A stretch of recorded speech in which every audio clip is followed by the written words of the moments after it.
Nivedita market খুচরো ব্যবসায়ী সমিতি আজ শিলিগুড়ি পুর নিগমের বিক্ষোভ প্রদর্শন করেছে।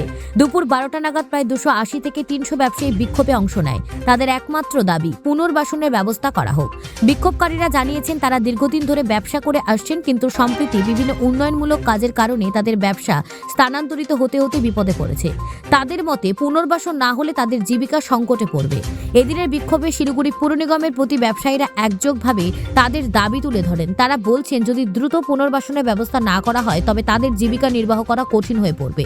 শিলিগুড়ি পুর নিগমের সঙ্গে কথা বলার জন্য তারা আগে আবেদন জানিয়েছিলেন, কিন্তু এখন পর্যন্ত কোনো সুরাহা হয়নি।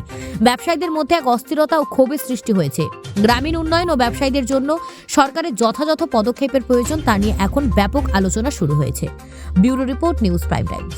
বিক্ষোভ আমাদের দোকান ভাঙা পড়ছে, কিন্তু কোনো হচ্ছে। আমরা স্যারের কাছে চাই, একটা জিনিস আবেদন চাই যে আমাদের একটা ব্যবস্থা করুক। আপনাদের কি দাবি? আমাদের দাবি পুনর্বাসন, আর আরেকটা দাবি হচ্ছে আমরা আপাতত করে খেতে পারি।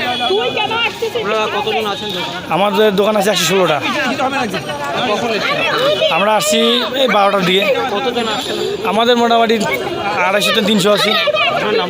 শ্রীরাম সাহা।